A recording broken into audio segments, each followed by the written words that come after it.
Good morning student, BSc second year, welcome all the student in your online class।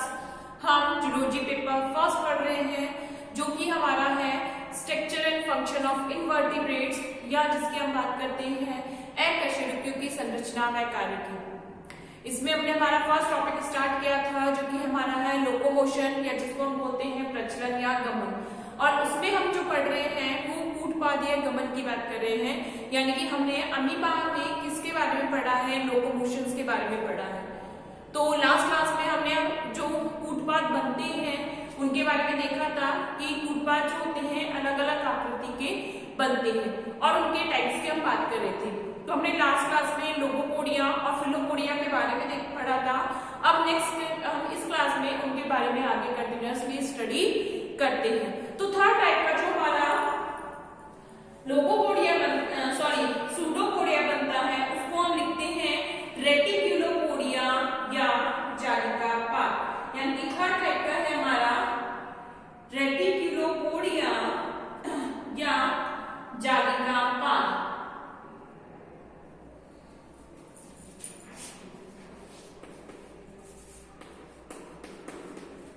रेटिक्युलोपोडिया या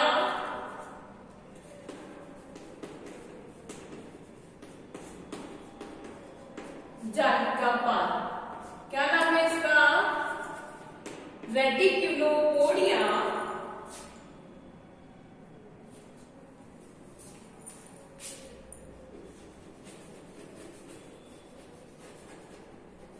रेटिक्युलोपोडिया।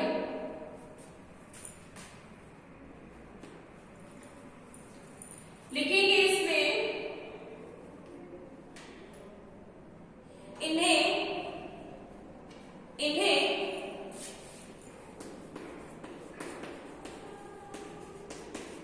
राइजोपोडिया भी कहते हैं, इन्हें राइजोपोडिया भी कहते हैं। ये भी पतले लंबे धागे समान, ये पतले लंबे धागे समान शाखान्वित संरचनाएं हैं। ये पतले लंबे धागे समान शाखान्वित संरचनाएं हैं जो कि अन्य कूटपादों की शाखाओं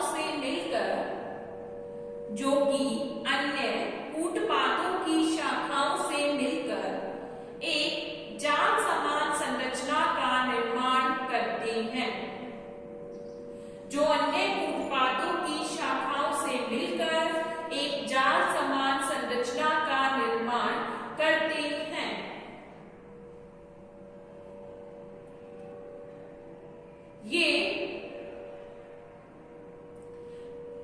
ये कूटपाद भोजन पकड़ने का कार्य करते हैं। ये कूटपाद भोजन पकड़ने का कार्य करते हैं। एग्जाम्पल लिखेंगे एल्फीडियम। एग्जाम्पल क्या है इसका? एल्फीडियम। ठीक है, ये किसके समान है? जो भी हमने पढ़े थे फिलोपोडिया उसके समान ही होते हैं। यानी कि फिलोपोडिया में हमने क्या देखा था? इस टाइप की एक्सटेंशंस होती है पतली पतली,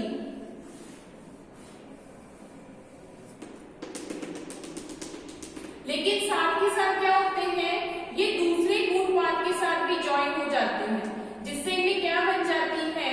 जाल समान संरचना बन जाती है। क्या बन जाती है?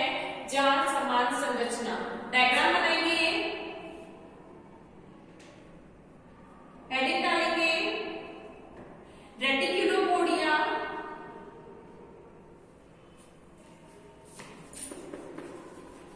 these also known as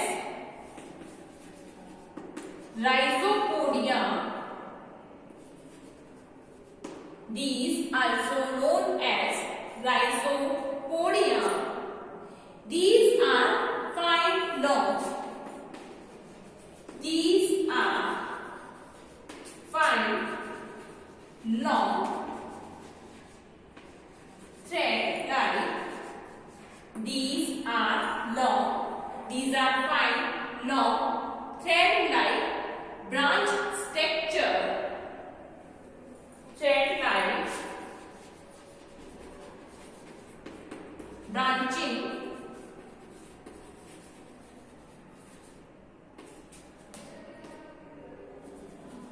structure.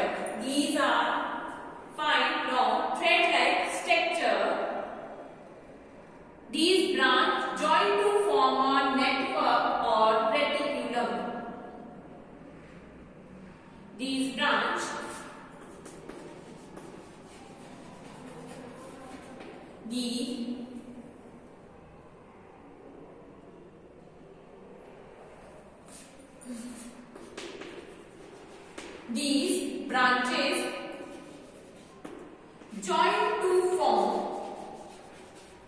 these branches join to form a network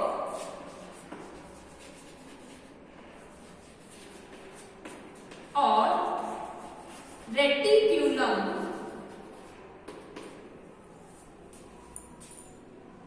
Reticulum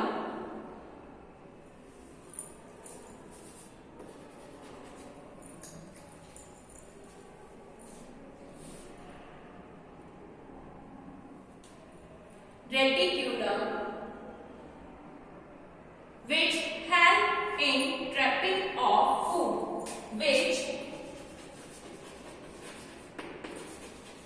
help in trapping of food, trapping of food. Example लिखेंगे एल्फीडियम,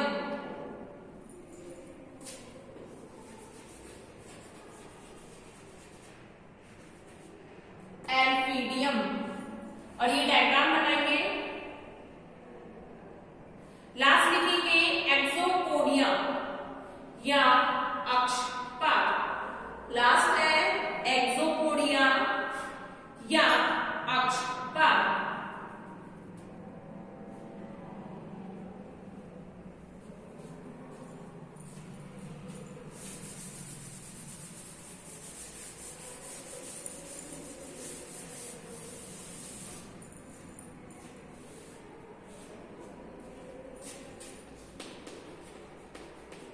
एक्सोपोडिया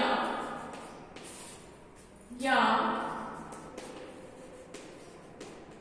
अक्षपाद। लास्ट टाइप का है ये।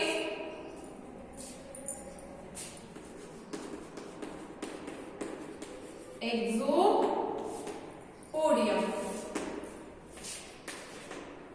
एक्सोपोडिया या अक्षपाद। लिखो, ये पतले लंबे धागे समान, ये पतले लंबे धागे समान दृढ़ सूत्र संरचना है। ये पतले लंबे धागे समान दृढ़ सूत्र संरचना है जिनके मध्य में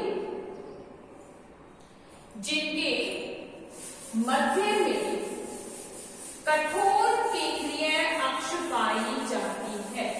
जिनके मध्य में कठोर केंद्रीय अक्ष पाई जाती है। ये अर्धस्थायी होते हैं। ये अर्धस्थायी होते हैं जो कि भोजन को पकड़ने के काम आते हैं। ये अर्धस्थायी होते हैं जो कि भोजन को पकड़ने के काम आते हैं।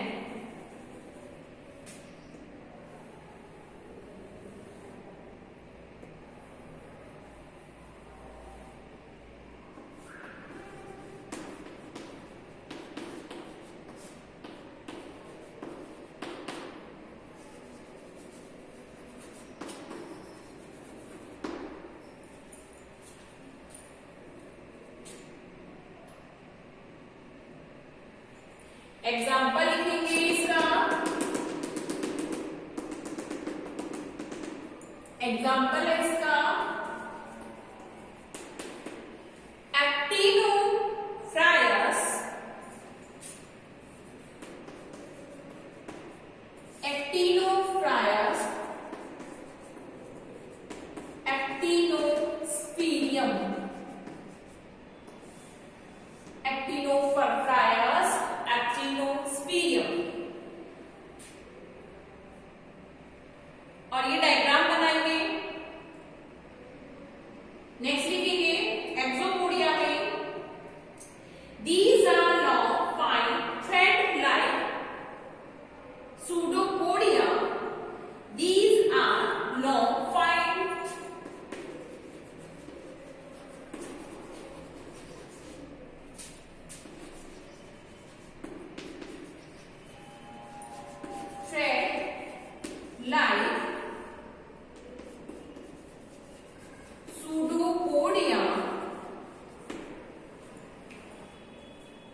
pseudopodia containing a central axis, containing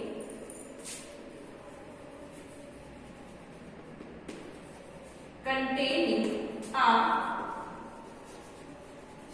central axis, containing a central axis made up of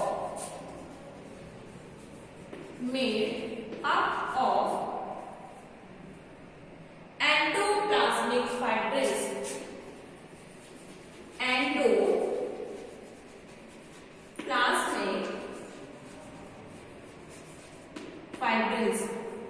made up of endoplasmic fibrils.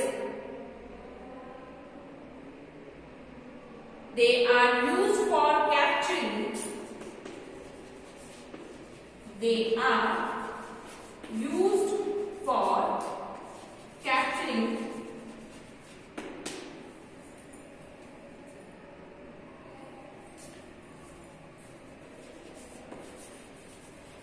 food matter. They are used for capturing food matter. Example लिखेंगे एक्टिनोस्फायर्स,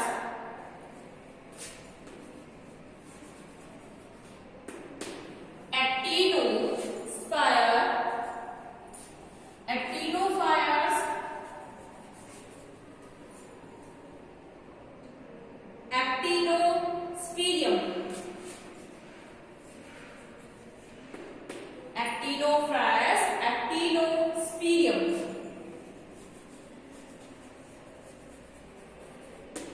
ठीक है, तो ये हमारे टाइप ऑफ सूडोपोडिया कंप्लीट होते हैं। 4 type के हैं और ये हमारे टाइप ऑफ सूडोपोडिया कंप्लीट होती हैं। फटाफट से नोट डाउन करिए, डायग्राम बनाएंगे।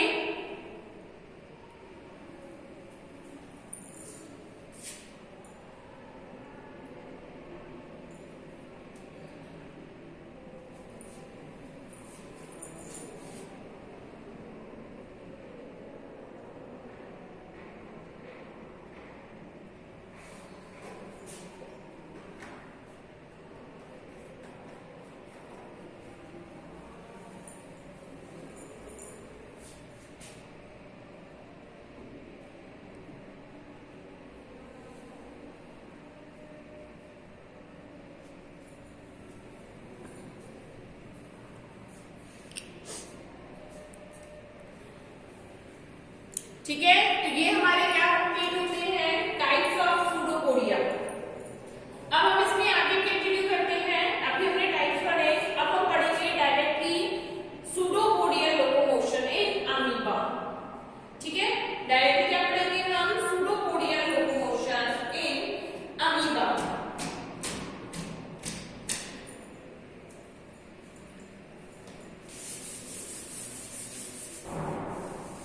हेडिंग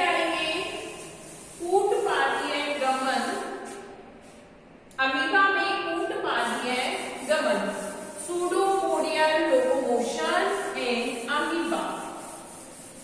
हेडिंग क्या है हमारी?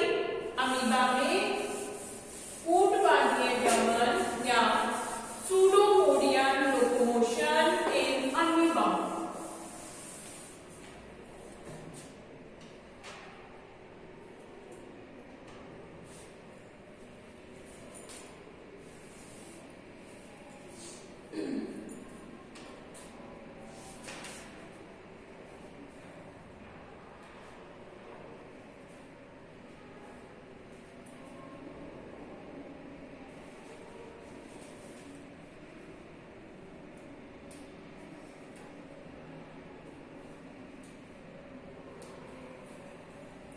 देखो, जैसे कि मैंने अभी आपको प्रीवियस क्लास में बताया था, जो अमीबा है, अमीबा में कूटपाद बनते हैं क्योंकि अमीबा की बॉडी की कोई डेफिनेट शेप नहीं है, कोई साइज नहीं है, कोई शेप नहीं है।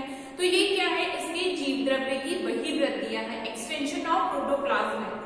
तो क्या होता है अमीबा में? For the food, for protection and for the movement, यानी कि एक तरीके से शेल्टर के लिए क्या करता है? गमन करता है, मूव करता है, लोकोमोशन करता है। किसके द्वारा? अपने सूडोपोडिया के द्वारा।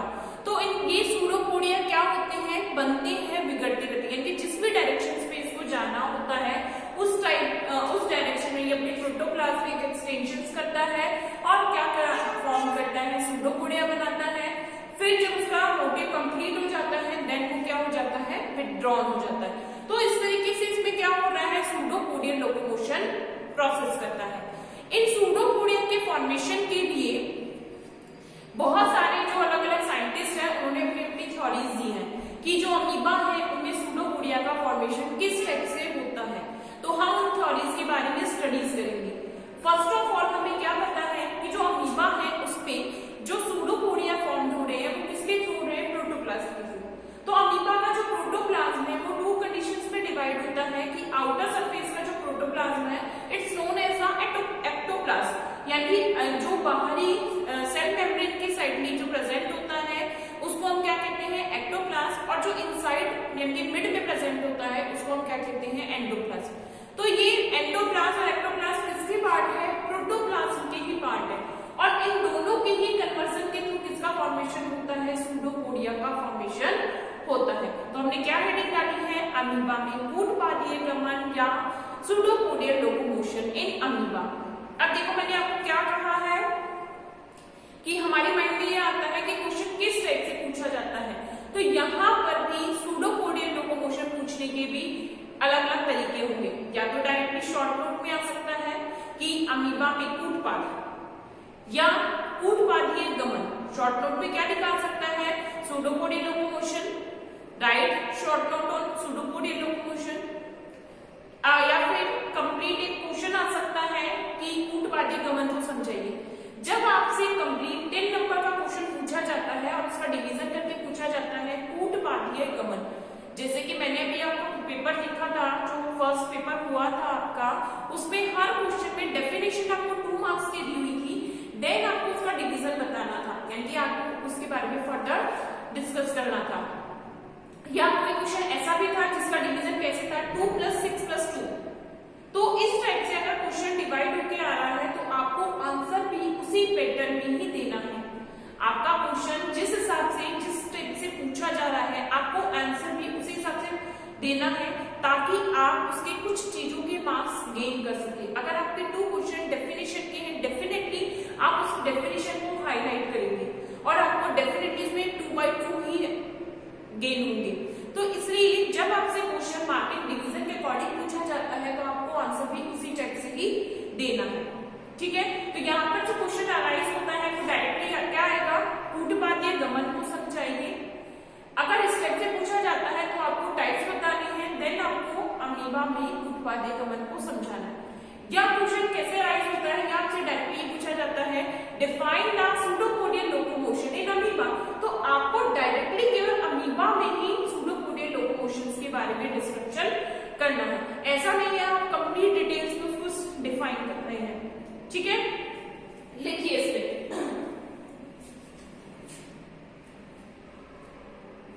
अमीबा भोजन की खोज, अमीबा भोजन व शत्रु से रक्षा करने के लिए एक स्थान से दूसरे स्थान पर, अमीबा भोजन व शत्रु से रक्षा करने के लिए एक स्थान से दूसरे स्थान पर कूटपाद के द्वारा गमन करता है, कूटपाद के द्वारा गमन करता है।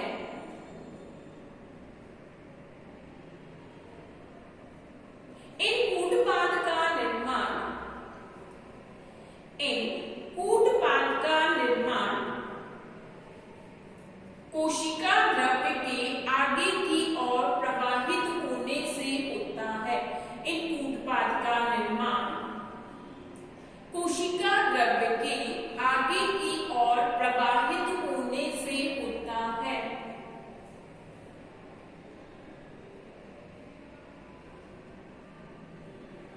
कूटपाद निर्माण में, कूटपाद निर्माण में कोशिका द्रव्य का प्रवाह किस प्रकार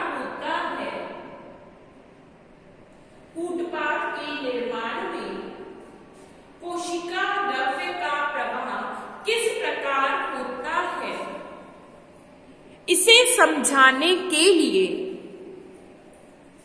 इसे समझाने के लिए अलग अलग वैज्ञानिकों के द्वारा, इसे समझाने के लिए अलग अलग वैज्ञानिकों के द्वारा अलग अलग सिद्धांत दिए गए हैं। अलग अलग वैज्ञानिकों के द्वारा अलग अलग सिद्धांत दिए गए हैं, जो कि निम्न हैं।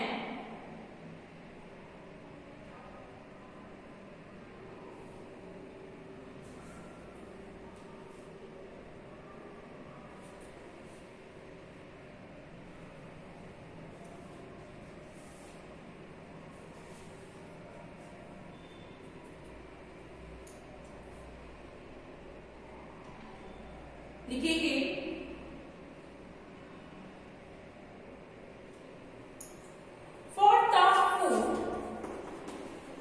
for food locomotion and for protection and for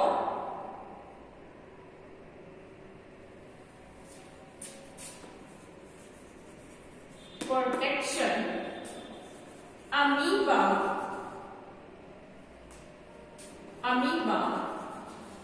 used amoeba formed the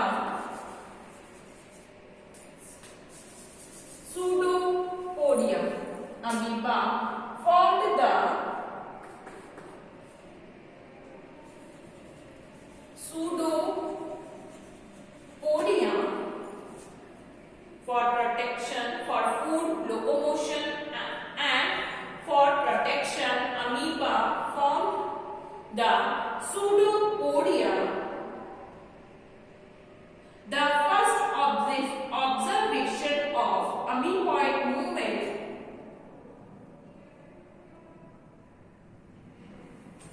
the first observation of amoeboid movement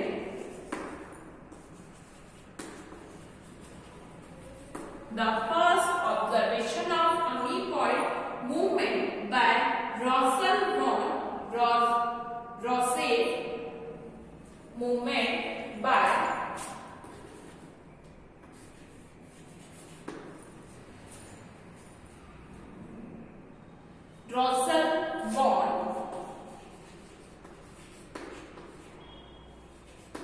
Russell von Rossef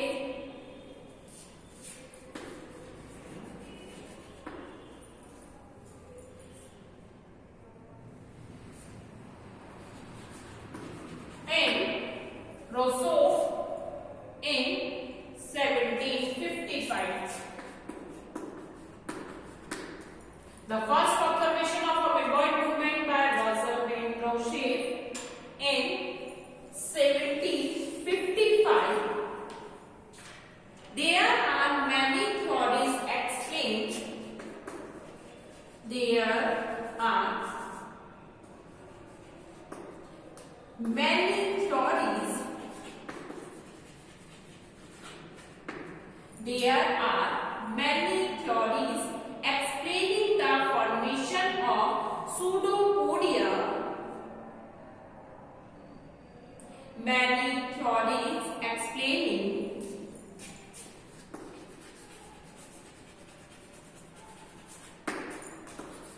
for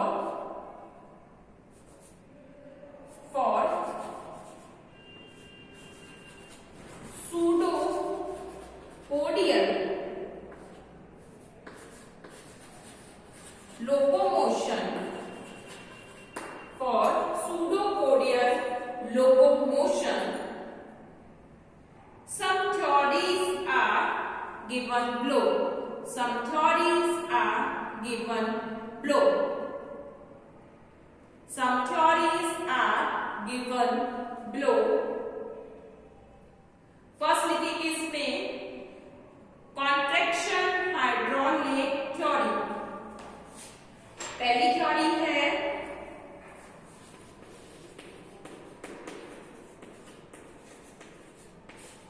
संकुचन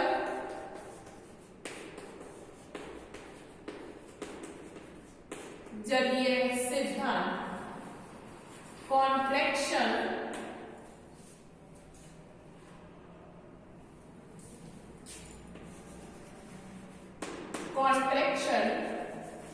hydraulic theory.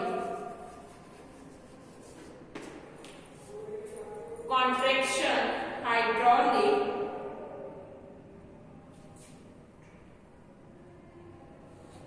Hydraulic acid. Contraction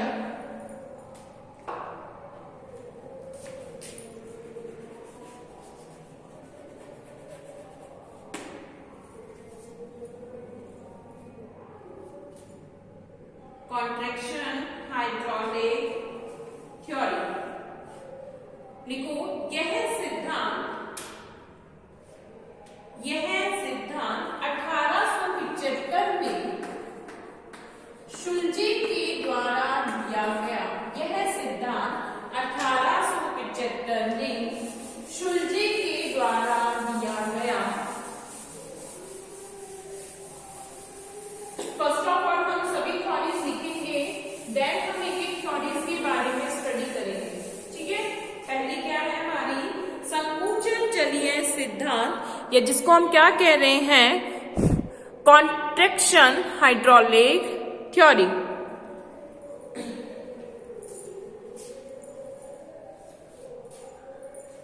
लिखेंगे यह सिद्धांत शुल्जे के द्वारा दिया गया, जिसके अनुसार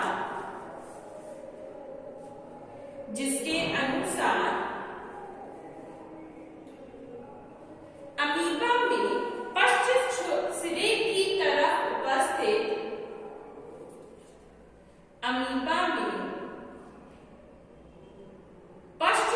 की तरफ उपस्थित एक्टोप्लाज्म में संकुचन होता है। अमीबा में पश्च सिरे पर उपस्थित एक्टोप्लाज्म में संकुचन होता है, जो कि आगे की ओर उपस्थित जो कि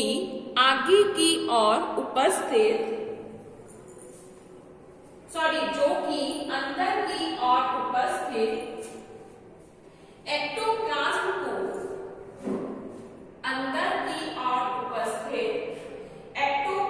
को आगे की ओर धकेलता है।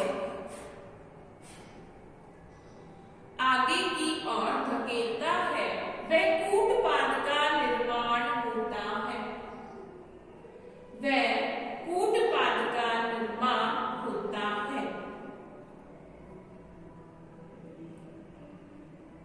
कूटपाद का निर्माण होता है।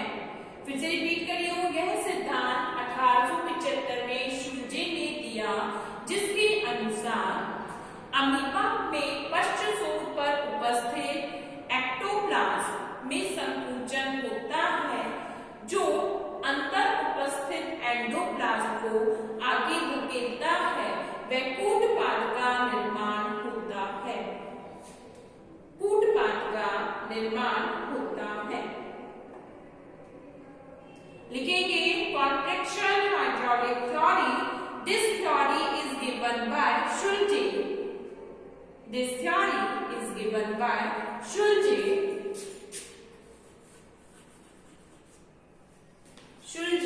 in 1875।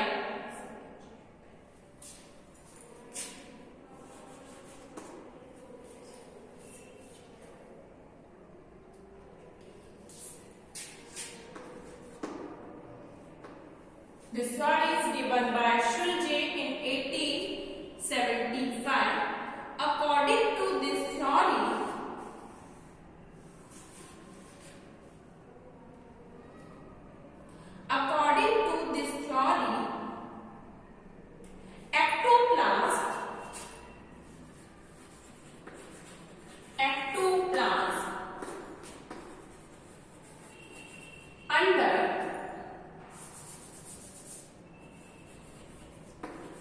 undergo in contraction, protoplast undergo in contraction at the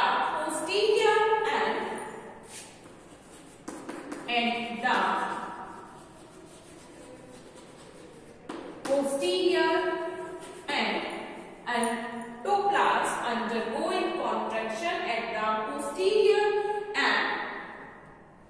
and causes a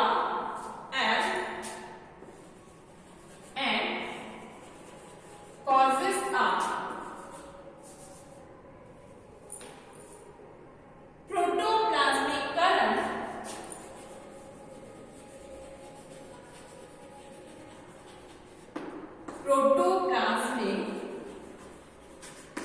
current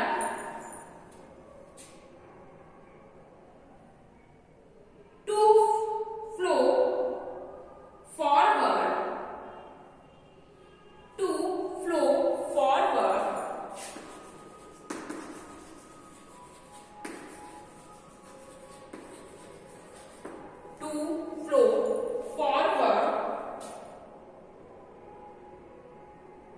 pushing the plasma gel and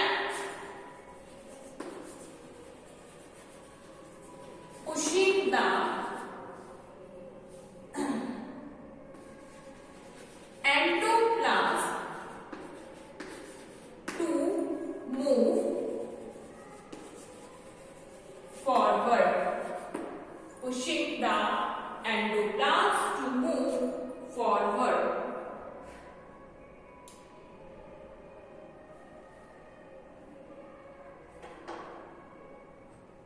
This result in the formation of